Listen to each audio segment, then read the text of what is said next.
Hello everyone and welcome back to this channel again. So from today onwards we will start our new topic, that is the cellular biology. And today we will just look on the overview of this unit of whole cellular biology. इसके अंदर हमारे दो chapters mention है, one is cell the unit of life and another one is cell cycle and its division. Okay, so आज हम इसका सिर्फ एक ओवरव्यू देखेंगे कि इसके अंदर चीजें क्या दिया हुआ है, what are the things mention over there in this particular unit. So I hope you all people are fine and doing well. So let's start the topic.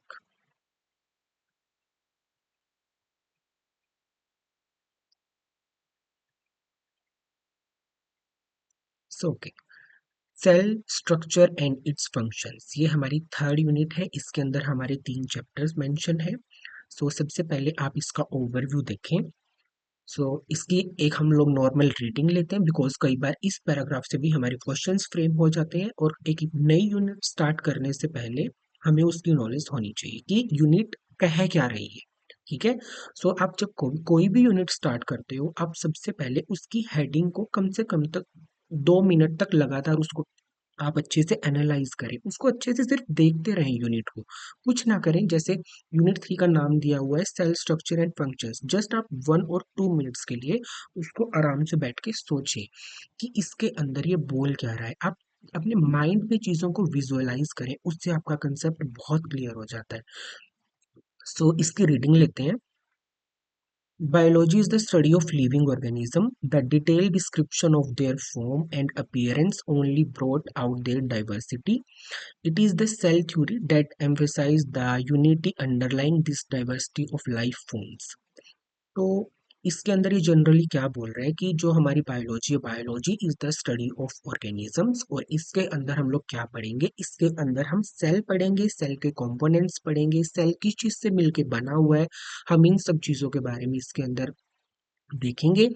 इसमें क्या बोल रहा है, the cell organization is all life forms. तो ये theory क्या बता रही है, सेल थ्योरी बता रही है कि जो सेल है, जो सेलुलर ऑर्गेनाइजेशन है, वो कोई भी लाइफ फॉर्म हो, वो हर एक चीज सेल से बनी हुई है. It may be plant, it may be animals, it may be protozoa, bacteria, fungi, anything, everything, every living form is made up of cells. So next line क्या बोल रही है, a description of cell structure and cell growth by division is given the chapters comprising this unit. ये मैंने आपको बताया कि इस यूनिट के अंदर हम लोग सेल का स्ट्रक्चर पढ़ेंगे, उसके डिवीजन पढ़ेंगे, सेल के कंपोनेंट्स पढ़ेंगे कि किन चीजों से सेल मिलके बना हुआ है. Cell theory also created a sense of mystery around living phenomena, that is physiological and behavioral processes. तो हमारा एक बहुत छोटा सा, एक टाइनी बहुत छोटा सेल है, जब हम उसको माइक्रोस्कोप के अंदर ऑब्जर्व करते हैं, जब हम उसकी सेलुलर फॉर्म्स चले जाते हैं, तो ओनली एक सेल के ऊपर जो हमारी स्टडी है वो पीएचडी तक चली जाती है. तो जो हमारा सेल है वो एक बहुत छोटी चीज है, बट उसको जब हम पढ़ना शुरू करते हैं तो वो एक बहुत मिस्ट्री है सेल को पढ़ना. ठीक है, क्योंकि उसके अंदर बहुत डिफरेंट टाइप की प्रोसेसेस चल रही होती है. This mystery was the requirement of integrity of cellular organization for living phenomena to be demonstrated और observe. In studying and understanding the physiological and behavioral processes, one can take physico-chemical approach and use cell-free system to investigate. तो जब किसी ने cell को पढ़ना शुरू किया, तो उसने सेल को जब वो पढ़ रहा था, तो उसमें उसने फिजिको केमिकल अप्रोच को ध्यान में रखा. फिजिको मतलब आप इसको फिजिक्स केमिस्ट्री से रिलेट कर सकते हैं. फिजिक्स इज जस्ट लाइक हम उसके अंदर टेम्परेचर ले लेते हैं, प्रेशर, डिफ्यूजन, ऑस्मोसिस. जब ये सारे टर्म्स को हम सेलुलर बायोलॉजी के अंदर लेते हैं तो वो फिजिको के अंदर आता है. When we talk about the chemical properties, chemical के अंदर आप एंजाइम्स ले सकते हैं, पीएच कंसंट्रेशन ले सकते हैं, ये सारी चीजें हमारे chemical processes के अंदर आती हैं. This approach enables us to describe the various processes in molecular terms. The approach is stabilized by analysis of living tissues for elements and compounds. अब हमें टिश्यूज के अंदर देखना है कि किस कंपाउंड से मिलके वो बना है, तो हम उसकी पर्टिकुलर एनालिसिस करते हैं, जिससे हमें पता चलता है क्या ऑर्गेनिक मैटर है, कितना इनऑर्गेनिक मैटर है. ये सारी चीजें हम इसके अंदर पढ़ते हैं. It will tell us about the organic compounds are present in living organism, हाँ मैंने वही बोला है। In the next stage, one can ask the question, what are these compound doing inside the cell?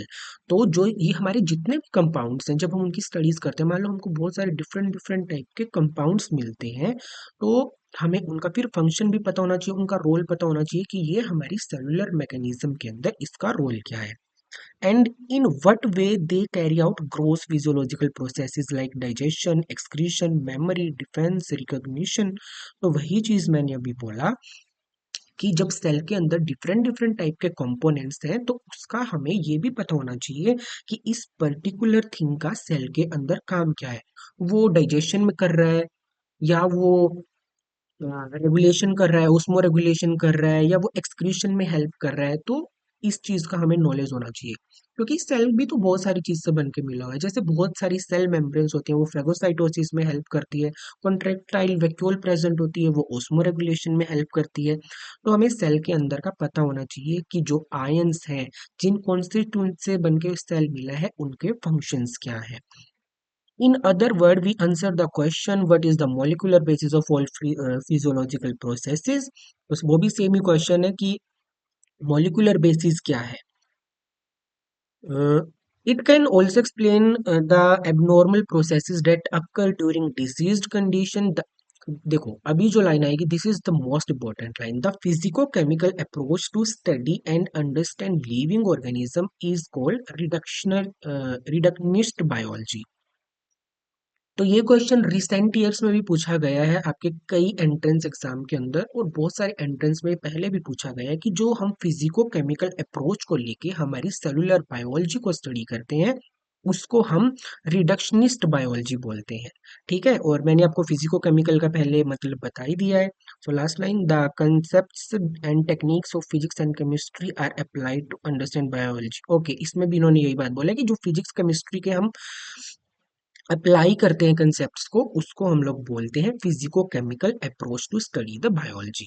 I hope आपको ये page काफी अच्छे से समझ में आया होगा, and let's move on further one page. हम सिर्फ उतना ही पढ़ेंगे, आज ज्यादा नहीं करना है। Okay okay, so let's move on the next page. So in this page, as you can see, this is the photo of scientist. He is JN Ramachandran. He is from south India. तो इन्होंने इनकी बहुत सारी discoveries थी, इन्होंने specially proteins के लिए काम किया था। So let's read this paragraph. G N Ramachandran, an outstanding figure in the field of protein structure, was the founder of the Madras school of conformational analysis of biopolymers. तो इन्होंने जो है प्रोटीन्स के स्ट्रक्चर दिए थे, इन्होंने बोला कन्फर्मेशनल एनालिसिस ऑफ बायोपॉलीमर्स, जो यूनिवर्सिटी ऑफ मद्रास है, वहां से इन्होंने अपनी एजुकेशन कंप्लीट की है। एंड बैचलर्स इन्होंने वहां से किया, और वहां पर इन्होंने जो है कन्फर्मेशनल एनालिसिस मतलब कि 3D जो स्पेस है, spatial arrangement of molecules in 3D space of biopolymers. Biopolymers मतलब जैसे हमारा प्रोटीन है, protein is a polymer of amino acid. Amino acid की एक सिंगल यूनिट क्या है, मोनोमर है। जो वो मोनोमरिक यूनिट आपस में जुड़ती चली जाती हैं, तो उससे क्या बनता है, उससे बनता है हमारा पॉलीमर। तो उन्होंने कन्फर्मेशनल एनालिसिस दी थी बायोपॉलीमर्स की, और इनका जो वर्क था वो प्रोटीन के ऊपर था। First line is very important, आपको क्वेश्चन मिल सकता है कि उनका वर्क किसके ऊपर था, जीएन रामाचंद्रन का। प्रोटीन, कार्बोहाइड्रेट, लिपिड्स, और कोई भी ऑप्शन हो सकते हैं, तो protein is the right option. So third line, his discovery of the triple helical structure of collagen published in Nature in 1954, and his analysis of the allowed conformations of proteins through the use of Ramachandran plot। तो इन्होंने Ramachandran plot दिया था। वो plot generally था क्या, उन्होंने एक graphic representation दी थी जिसके अंदर चार जो हमारे क्या रहते हैं, क्वाड्रेंट रहते हैं, जिसके अंदर हम फाई और साई की हेल्प से उस प्लॉट को स्टडी करते हैं। बट हमें इतना नहीं पढ़ना है, हमें सिर्फ ये याद रखना है कि रामाचंद्रन प्लॉट की स्टडी जो हम करते हैं वो प्रोटीन्स की स्टडीज के लिए करते हैं। ठीक है, और इनके जो पेपर थे, पेपर इनके कहाँ पब्लिश हुए थे, इनके हुए थे नेचर के अंदर पब्लिश। नेचर क्या है, नेचर एक जर्नल है, बहुत फेमस जर्नल है पूरे वर्ल्ड का, उसके अंदर रिसर्चर्स के पेपर पब्लिश होते हैं। सो ये क्वेश्चन बन सकता है कि उनके जो पेपर्स थे वो किस जर्नल में पब्लिश हुए थे, तो नेचर आपको ध्यान रखना है। He was born on 8 October in 1922 in a small town not far from Cochin on the southwestern coast of India. His father was a professor of mathematics at local college and thus had considerable influence in shaping Ramachandran's interest in mathematics. Okay, उनके father mathematics थे तो उनका भी interest था mathematics में.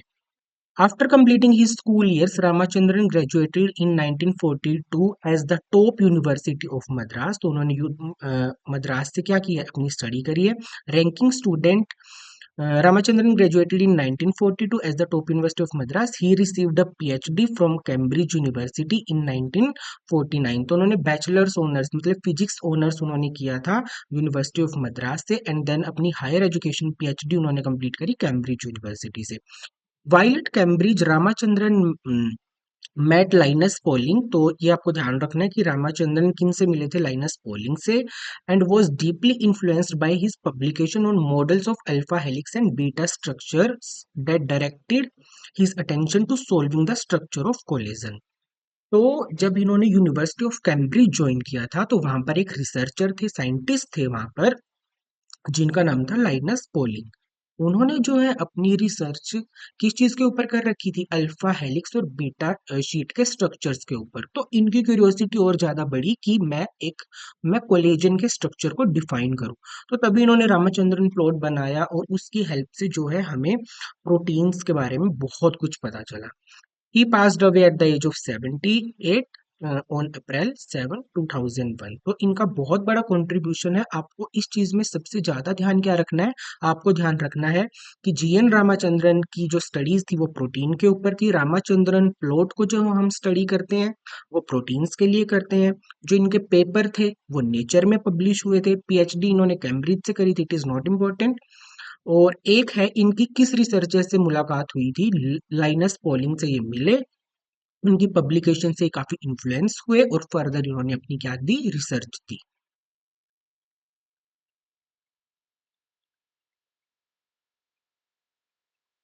सो from these two pages I make these questions.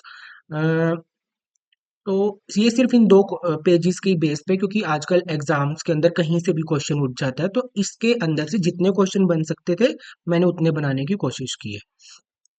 So first is cell theory emphasize the unity underlying the diversity of living organism by proposing that. तो किसके according था, cellular organization is common to all life form. So option C is correct. तो option C को आप ध्यान में रखें. Second question, the approach that studies living system by analyzing tissues for elements and compounds to explain the processes is known as. तो ये तो हमने करा ही था, रिडक्शनल बायोलॉजी.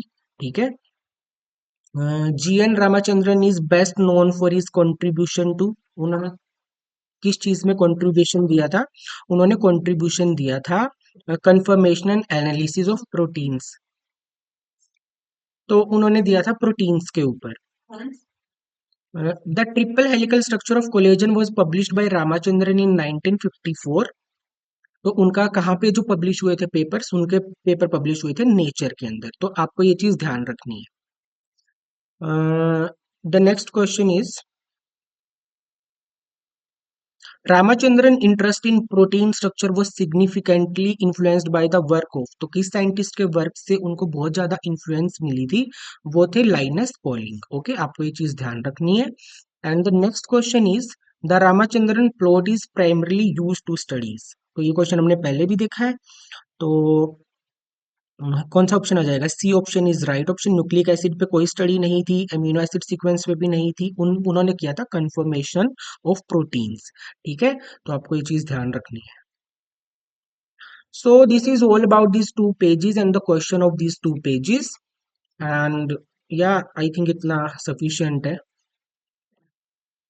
सो आज का लेक्चर खत्म करते हैं. सो देखो, rivers never go reverse, so try to live like a river, forget your past and focus on your future.